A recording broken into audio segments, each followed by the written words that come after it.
The moment I stepped through the doors, they saw me.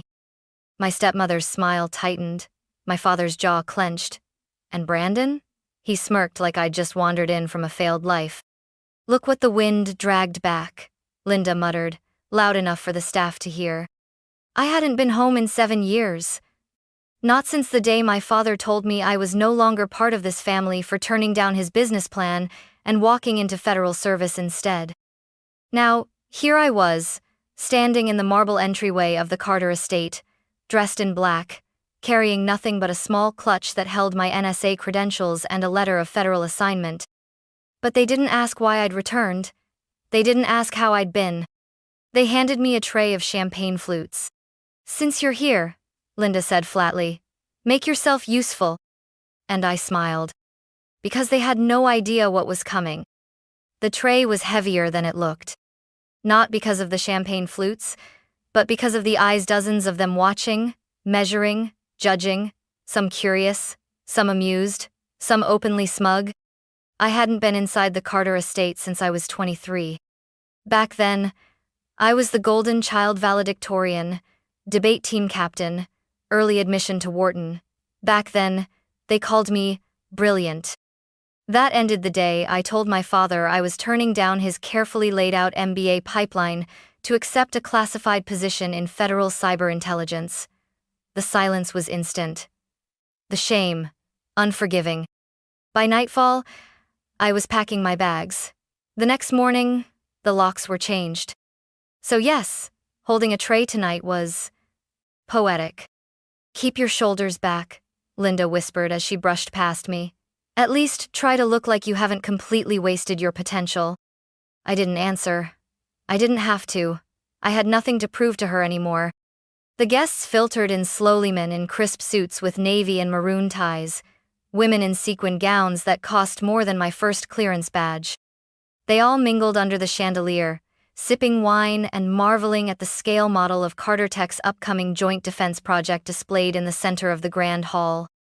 Brandon stood near it, charming as ever. 30, handsome in the least interesting way, born with every door wide open. He had followed the script perfectly: business school, Carter Tech internship, fast-tracked promotions under Dad's watchful eye. Tonight, he was being introduced to investors as the future of the company. As if that future didn't depend on a contract I had the authority to kill. "Excuse me, miss." A man in a tux waved his empty glass at me like I was a vending machine. I took it, replaced it silently, and smiled. He didn't recognize me. Most didn't. But the ones who did, the family friends, the former colleagues, the country club crowd, they didn't offer hugs or welcomes. They offered whispered gossip. "She joined the government or something, right? I heard she flunked out of grad school." "No, I think she went off-grid. Conspiracy types, you know?" I passed by the dining room, where a trio of aunts were already discussing my outfit. "At least she's dressed modestly," one murmured. "She always was the serious one," another said, as if that were a sin. Poor Charles. So much potential just wasted. I let it all roll off me. Because I wasn't here for them. I was here for the audit. The Carter Tech Blackstone Global Partnership was one of the largest active cyber defense contracts currently pending final authorization. That authorization would come from my agency, and ultimately, from me. I'd been reviewing their architecture for 3 months under a code name. Tonight, I was doing a rare unannounced site visit to observe operational integrity. Normally, I would have approached this with a badge, a briefing, and a secured office. But not this time. This time, I wanted to see how they behaved when they thought I was nothing. A tall man in his 50s stepped into the room. Gray suit, piercing eyes, posture like a war general. The energy shifted. Conversations paused mid-sentence. This was him, Richard Baines, CEO of Blackstone Global. My father rushed toward him with the practiced enthusiasm of a man eager to impress. "Richard," Charles beamed. "An honor to have you here. Let me introduce my son, Brandon Carter, our lead strategist on the Aegis interface." Baines nodded politely, shaking Brandon's hand. "I've heard the name, looking forward to the presentation." And then his gaze shifted. Across the room. To me. His eyes narrowed, brows lifted, then his expression broke into a quiet smile of disbelief. I knew that look. He recognized me. He began moving through the crowd, past the hors d'oeuvres, ignoring my father entirely. Agent Carter, he said, voice low but clear. Didn't realize you'd be here in person. My stepmother stiffened beside me. My father blinked like someone just rewrote the script he'd spent years perfecting. Richard, he said slowly. Did you just say, Agent? Baines extended his hand toward Minot to take the tray, but to shake mine. I've read your briefings. Brilliant work on the Geneva Breach Protocol. Your counter-honeypot model inspired some changes in our own firewalls. I smiled calmly. Appreciate that, sir. I thought I'd make an in-person appearance before tomorrow's audit. Consider it a surprise inspection. He laughed warmly. A damn effective one. By now, the room had gone almost silent. Eyes widened. Mouths parted slightly. Someone dropped a fork. My father's face had turned from pride to confusion to dawning horror. Linda clutched her champagne glass like it might save her from drowning. Jade, he said slowly, voice cracking. You're the federal agent they sent? Yes, I said. Technically, I'm the one deciding whether Carter Tech moves forward with the contract. But tonight, I'm just here to enjoy the party. I handed the tray to a nearby staffer and stepped forward, letting the spotlight fall where it always should have been. Not behind the tray. Not beneath the shame, but exactly where I stood eye level, unflinching, undeniable. Game on. They didn't speak to me for the rest of the night. Not my father. Not Linda. Not Brandon. After the moment, Richard Baines called me Agent Carter. It was like someone detonated a silence grenade in the middle of the party. People whispered. They stared. Some looked impressed. Others looked downright uncomfortable, like they were suddenly afraid to say the wrong thing in front of me. I didn't mind. Fear, I'd learned, was often a more useful reaction than approval. I drifted away from the guests and stood near the fireplace, letting the low hum of strings from the quartet drown out the storm building behind my eyes. That moment, my father's face, frozen in confusion, Linda's champagne glass trembling just slightly in her hand, it should have felt like victory. But it didn't. Because behind the quiet satisfaction was something raw, a scar that hadn't closed, a voice that still echoed. If you walk away from this, Jade, you're no longer my daughter. I was 23. Graduated early from Penn, top of my class in applied mathematics. I had 3 internship offers at Fortune 500 firms, 2 Ivy League MBA acceptances, and a seat already reserved next to Brandon at Carter Tech. It was all mapped out.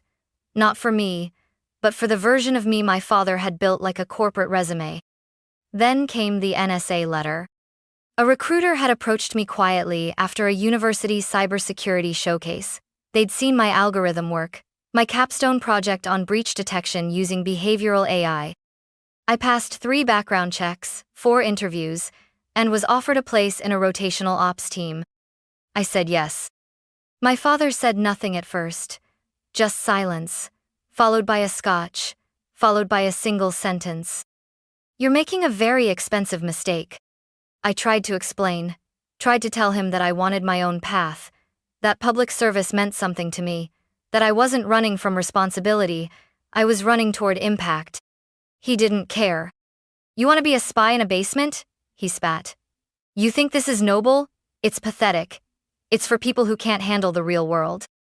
Linda piled on, like she always did. She's just doing this for attention. Maybe if we hadn't praised Brandon so much, she wouldn't need to sabotage her life. They argued for hours. Then came the ultimatum. You want to work for shadow people? Then be one. Get out of this house, Jade, and don't come back. I packed my things that night. No one said goodbye. Not even Brandon. He passed me in the hallway the next morning and shrugged. Guess not everyone's cut out for success. I lived in a 1-bedroom apartment above a laundromat for 2 years. Took night shifts. Cleared endless security checkpoints. Got yelled at by supervisors who didn't care where I went to school. And I never looked back. Until tonight. A soft voice broke my thoughts. Agent Carter? It was one of the junior engineers from Blackstone. Nervous, mid-30s, wearing a tie that didn't quite match. I just wanted to say, your paper on adaptive intrusion monitoring? It changed the way we handle threat trees. I blinked, then smiled. I'm glad. Thanks. He left quickly, like speaking to me was something he had to gather courage for. I appreciated the gesture more than I let on. Just then, Brandon appeared. I could smell the cologne before I saw the contempt. He walked up with a half smile, the kind people wear when they don't know whether to laugh or panic. So, he said, you're the one holding our future in her hands. I didn't answer. I just raised an eyebrow. Funny, he continued. For someone who was so desperate to not be part of this family, you seem awfully comfortable being the one who might bring it down. There's a difference between destruction and accountability, I said calmly. Oh, please, he scoffed. This is personal. You've always had something to prove. No, I said. I've just always refused to prove it to the wrong people. His face twitched. I worked my ass off for this company, he snapped. Dad didn't just hand it to me. I didn't bother reminding him of the 5-figure allowance, the tailored internships, the hand-delivered board seats. I didn't have to. I hope you did work hard, I said simply, because starting tomorrow, I'm going to audit every line of code you signed off on. He looked at me like I'd slapped him. This contract, I continued, deals with national infrastructure, defense encryption, homeland systems. It's not a family project, Brandon. It's not a playground. If I find even one intentional vulnerability, the deal's off, and you'll be lucky to be left with your name on the door. He took a step back. I see. So this is revenge. No, I said softly. This is responsibility. Something you've never had to carry until now. I walked past him and didn't look back. The music had stopped. The guests were leaving. Somewhere behind me, my father was still frozen in the same conversation loop, trying to explain how his daughter's failure was now the woman holding the keys to his company's future. Tomorrow, I'd walk into Carter Tech not as the forgotten daughter, not as a traitor to the family brand, but as the agent of truth they never saw coming. And I wouldn't be carrying a tray this time. I arrived at Carter Tech at 7:48 the next morning. No grand entrance, no military convoy, just a federal vehicle with blackout windows, my NSA laptop bag, and a quiet ID scan at the front gate. The guard recognized my clearance and stood up straighter. Good morning, Agent Carter. Just Jade, I replied. Let's keep it simple. The building was sleek glass walls, minimalist steel, a tasteful blend of arrogance and funding. I hadn't set foot in this place since I was a teenager, back when my father would bring me in to observe real leadership, back when I still believed I'd inherit all this one day. The receptionist stared when I walked in. Word had clearly spread. I'm here to begin the pre-audit review, I said. Show me to the system's access floor, and I'll take it from there. Do you want someone from the executive team to brief you? She stammered. I smiled. They'll catch up eventually. The elevator chimed softly as I arrived on floor 12. Systems security, infrastructure. This was the beating heart of Carter Tech, where the data lived, where code was deployed, where vulnerabilities could cost lives. It was also where I'd learned just how bad things had gotten under Brandon's leadership. A young engineer named Milo met me at the server room. He blinked when he saw my badge. You're her.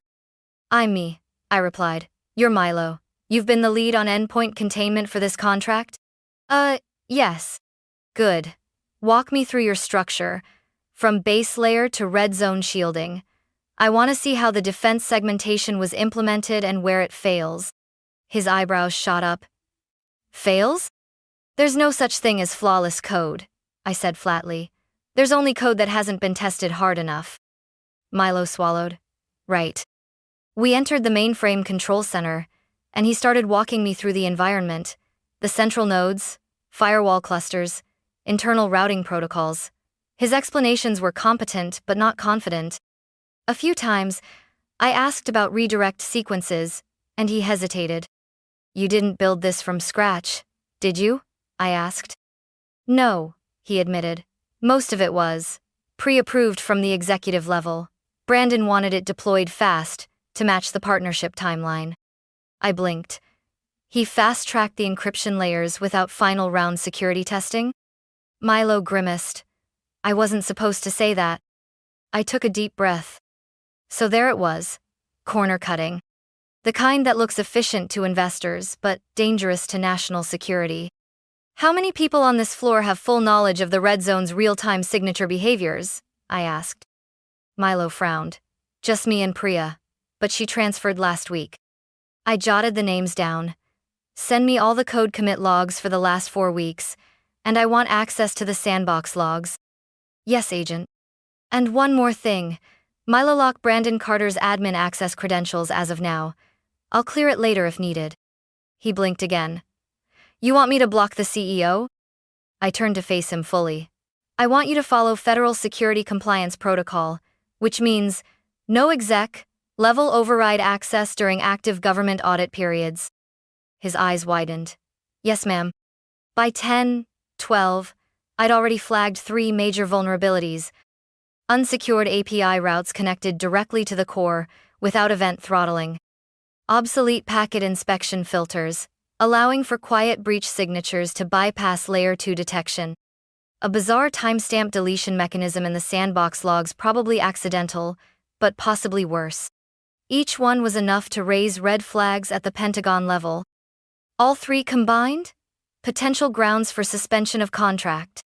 I sat down at a terminal, logged into the audit interface, and opened a private report folder labeled CT-AEGS, Liaison Review, Level Omega. That's where my real work would begin. An hour later, the door to the security floor hissed open. I didn't have to turn to know who it was. Brandon.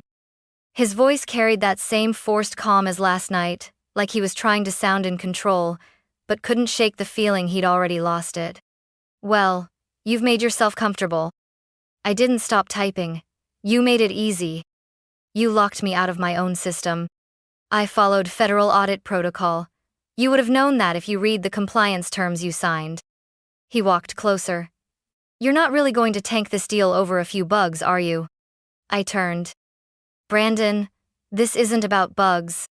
This is about an infrastructure that, under your direction, was launched prematurely, without red team penetration, and with full client access overlays, still active in test mode. You handed a loaded weapon to a defense client and hoped they wouldn't pull the trigger. His face paled. That's dramatic. No, I said. That's forensic. He tried to regroup. Okay, look, I made aggressive calls. That's how innovation works. You said it yourself, no system is flawless. So audit it, fix it, but don't bury us. I stared at him. And for a moment, I saw it. The panic underneath the charm. The fear that maybe he really wasn't built for this. That maybe Daddy's plan had gone too far. I don't want to bury Carter Tech, I said quietly. But I won't let it bury a national defense system either. This isn't your internship, Brandon. This is real. He said nothing, just turned and left. And I went back to work. Because unlike them, I wasn't here to save face. I was here to save something far more important. The conference room at Carter Tech was all glass, steel, and ego. Long mahogany table, 12 leather chairs on each side, a full-length wall screen ready for Brandon's big pitch, bottled water lined up like little soldiers, everything polished, everything prepared, everything perfect. Except the code. I sat at the far end of the table, government seat, neutral badge, black blazer, no logo. No one offered me coffee. No one asked if I needed anything. They all knew who I was now, but didn't know what I would do. I liked that. The uncertainty was leverage. Brandon entered 15 minutes late, flanked by 2 assistants who looked like they'd rather be anywhere else. He gave me a tight smile, then scanned the room like he owned it. The confidence was still there, but it was nervous now, hollow around the edges.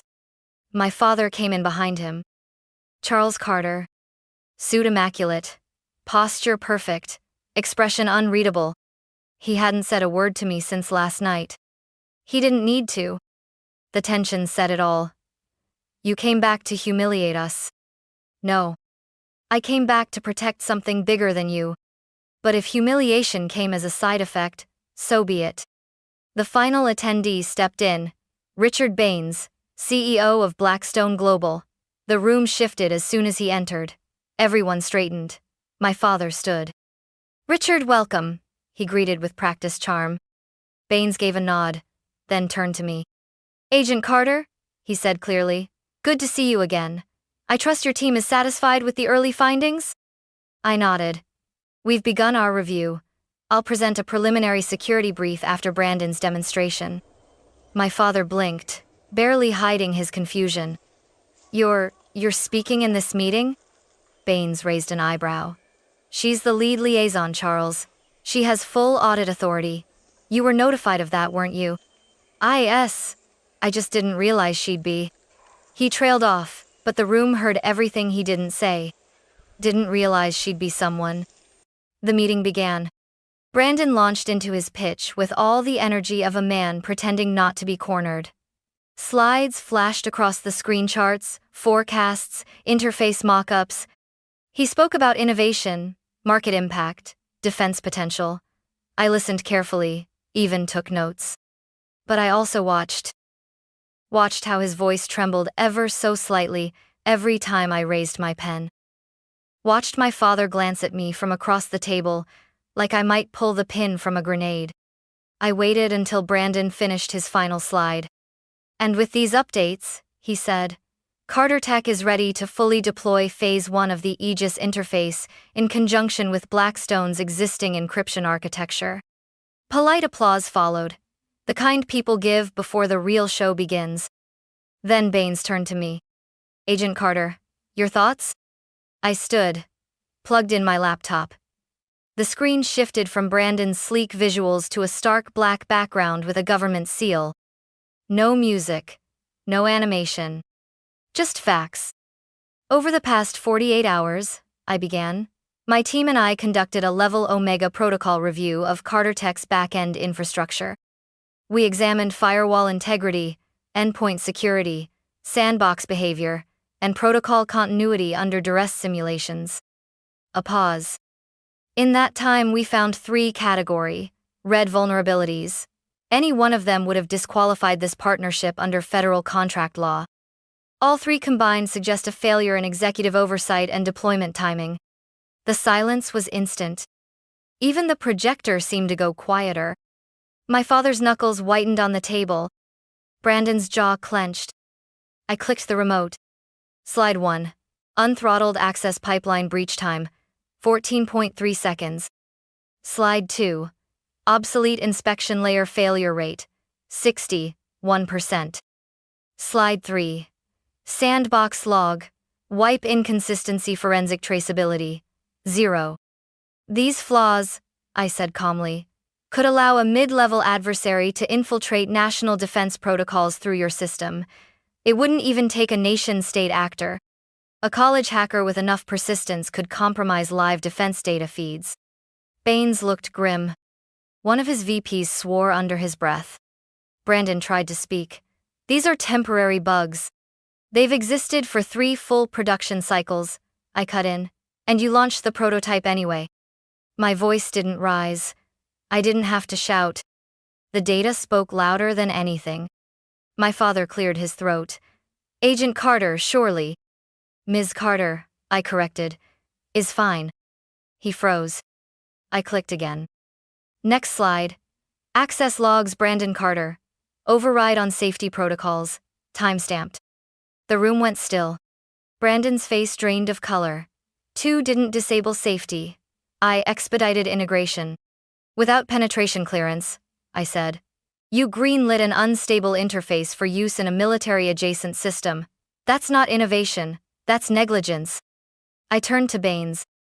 Given the findings, we're recommending conditional freeze of integration until Carter Tech restructures oversight and completes third-party validation. Brandon stood. You're tanking my career. I faced him fully. You're lucky you still have one. Baines finally spoke. I support the freeze. My father shot up. Richard, surely we can talk about this. He raised a hand. This isn't a negotiation, Charles. She's right. I've read her work for years. Hell, I've implemented her countermeasures in my own infrastructure. If Jade says this system isn't ready, then it isn't. He looked at me. Your recommendation stands, Agent Carter.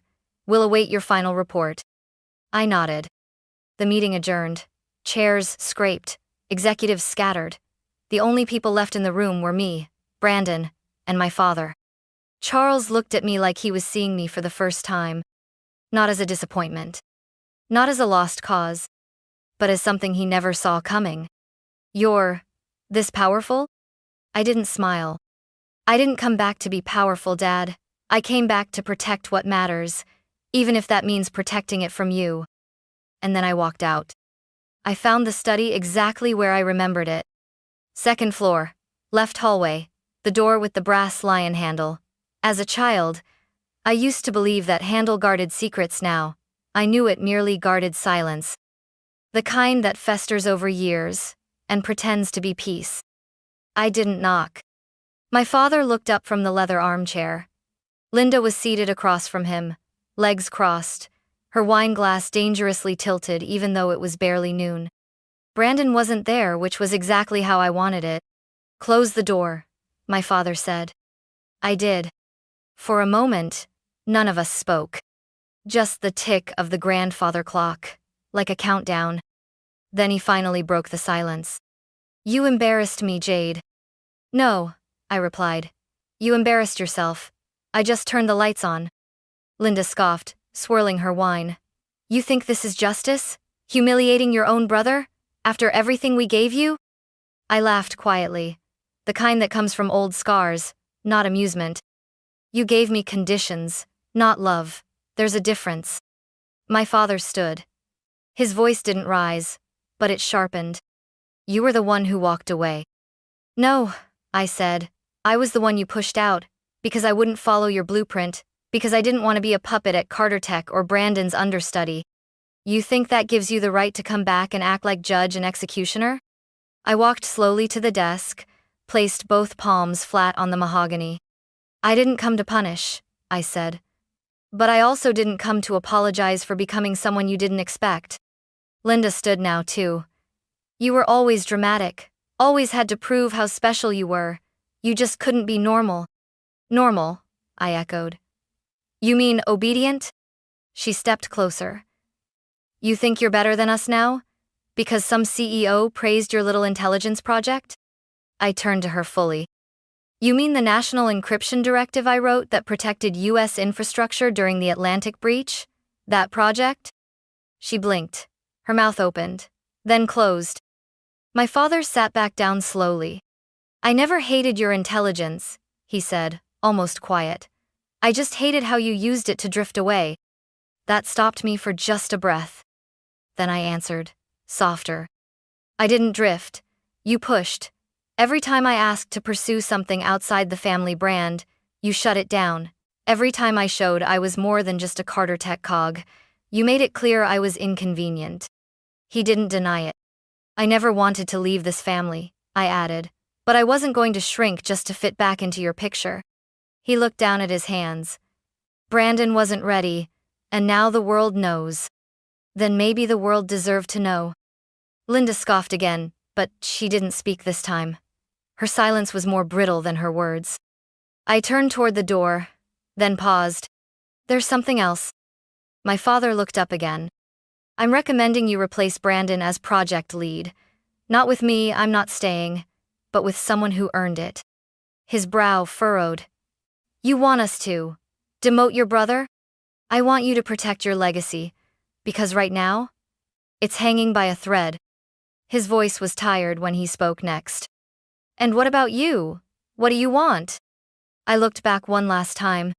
I wanted a father who believed in who I was, not who he planned. Then I walked away. The sun was slipping behind the Carter Tech building when I stepped outside. The lot was nearly empty, save for a few lingering executives and black sedans. The wind was cold, clean. It reminded me I'd been breathing stale air inside that family too long. I reached my car, then heard footsteps behind me. Brandon. No jacket, just a white dress shirt, sleeves rolled to the elbows like he was trying to look calm, but his eyes betrayed him. Running back to DC already? He asked, arms crossed. I'm not running anywhere, I said, unlocking the door. But I'm done here.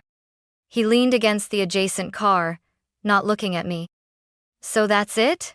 You blow it all up? And walk away like some savior? No, I said. I walk away like someone who did her job. He didn't answer immediately.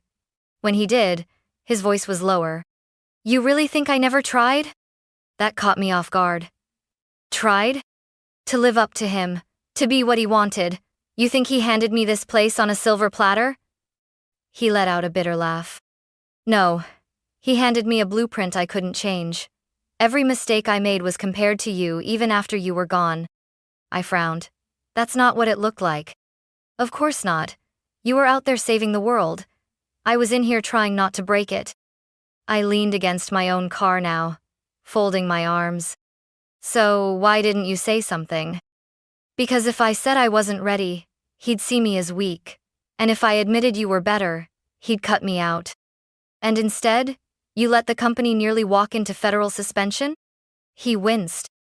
I didn't see how bad it got, he said. Until you showed up. I thought I had it under control. I thought, maybe if I pulled it off, he'd finally stop talking about you like some lost myth. That stung more than I expected. You were never supposed to compete with me, Brandon, I said, softer now. We weren't supposed to be pitted against each other. He looked at me then fully. For the first time in years, maybe. You really loved this place too, didn't you? I did, I said. Before they made me choose between it and myself. Silence again. Then he asked, Are you going to report me for the override? I shook my head. The report already includes it. But I didn't call for criminal referral, just replacement and oversight. He looked surprised, maybe even relieved. I'm not here to destroy you, I added, but I won't protect your shortcuts either. He nodded slowly. Then maybe it's time I stopped taking them. I opened my car door. Don't waste the second chance, Brandon, I said. You won't get another one. He didn't follow me, didn't beg or argue. Just stood there, arms crossed, watching me go. And for once, he looked like a man who'd finally stopped pretending. The flight back to DC was short, but the silence felt longer. I didn't replay the confrontation with my father. Or the meeting. Or even Brandon's eyes in the parking lot. I kept thinking about one thing. How close I came to becoming just like them. The power. The pride. The silence. I closed my eyes, but before I could drift, my phone vibrated. A message. Richard Baines would like to meet privately. 5 p.m., M Street office, confidential. By 4:55 p.m., I was seated in a glass-walled executive suite overlooking the Potomac. Richard Baines sat across from me, jacket off, tie loosened, the kind of posture that said, "This isn't about business anymore."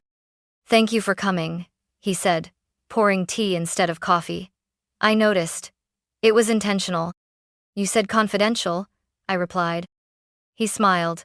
"Always, but especially for you." I raised an eyebrow. He leaned forward slightly. "Let me ask you something, Jade. Do you remember your first publication? The paper on decentralized response firewalls?" I blinked. "I wrote that in grad school. Before I was even cleared." "I read it," he said. "Twice. Do you know why?" I shook my head. "Because it wasn't written to impress. It was written to protect." He sipped his tea, then continued. "Even back then, I could see something most people missed. You weren't trying to be the smartest in the room. You were trying to be the one who kept the room safe, even if no one thanked you." I said nothing. He went on, quieter now. "Your father is a brilliant strategist. Your brother is an ambitious one. But you..." He paused. "You're a guardian. You don't make noise for recognition. You make impact for results. That's why I requested your assignment." I looked up, surprised. "You pulled my name?" He nodded. When I saw Carter Tech on the defense contract list, I knew it would be a conflict. So I asked them to send the one person who wouldn't flinch, who didn't owe anyone in that building a damn thing. The weight of that settled into the silence. And I wasn't wrong, he added. For the first time in years, I felt seen.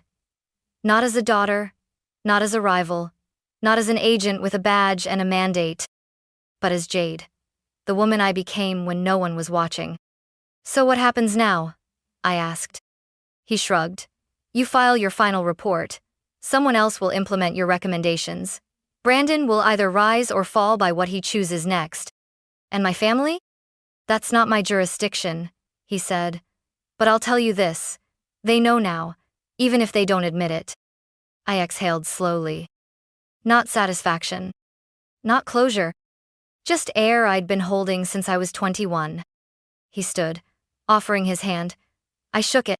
As I turned to go, he said one last thing. You didn't come back for revenge. That's why it worked. And in that moment, I understood. Power wasn't showing them who I'd become. It was becoming her even when no one believed I could. I unpacked slowly. Not because I had a lot, 2 suitcases and a laptop bag, but because I wasn't in a hurry anymore. The studio apartment wasn't much, just enough. One living space, a worn blue couch, shelves filled with books I'd carried across state lines, and a little balcony that overlooked a quiet stretch of Georgetown rooftops. I set down my mug of chamomile tea and walked to the window. The city lights twinkled below, but they didn't demand attention the way the Carter estate had. These lights whispered. They shimmered without screaming. They reminded me that not everything valuable has to shine the loudest. It had been 4 days since the audit. 3 days since I filed the final report. 2 days since I deleted the last message from my father, a voicemail that started strong and ended in silence. And exactly 1 day since I realized I wasn't angry anymore. That night, I made dinner, just for myself. No caterers, no banquet tables, no seating charts. Pasta with basil, a glass of red wine. Miles Davis playing low from my phone. Halfway through the meal, someone knocked. I wasn't expecting anyone. I never expected anyone. I opened the door cautiously. A young woman stood there, maybe 22. Dark-rimmed glasses, a government ID around her neck, and a manila folder clutched to her chest like it was her security blanket. Agent Carter? She asked. I smiled. Technically, yes, but it's just Jade here. She flushed. Sorry. I'm from the DC Cybersecurity Fellowship. I was told to deliver this to you personally. I took the folder. It had my name on it. Inside, a formal letter of invitation. We would be honored if you would serve as a lead mentor and program designer for our National Youth Encryption Initiative. I read the first paragraph, then the second. Then I laughed gently. Of course. She looked nervous.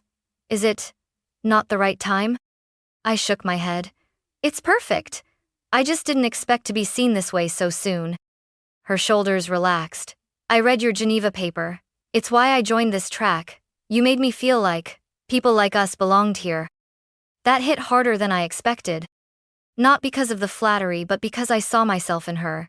In the way she clutched that folder like it was armor. The way she stood on my doorstep, unsure if she was welcome. I stepped aside. Come in, I said. You shouldn't be walking around DC with classified mail and no tea. She smiled, stepping into the apartment. An hour later, after she'd left folder delivered, conversation had, and nerves soothed, I sat back down by the window. There was no fanfare, no applause, no headline declaring I'd won. And yet I felt full. Not just of food. Of breath? Of space? Of possibility? I thought about Brandon, about whether he would rise or retreat. I thought about my father. Whether he was finally learning that love cannot be conditional and still be called love. And I thought about Linda, though, only for a moment. Then I picked up the pen on my side table and opened a blank page in my journal. At the top I wrote, I did not come back to reclaim the house. I came back to reclaim myself. And I did. Then I closed the book. Tomorrow, there would be new work. New minds to mentor. New ways to guard, without hiding. But tonight I let myself be still. No titles. No codes. Just Jade.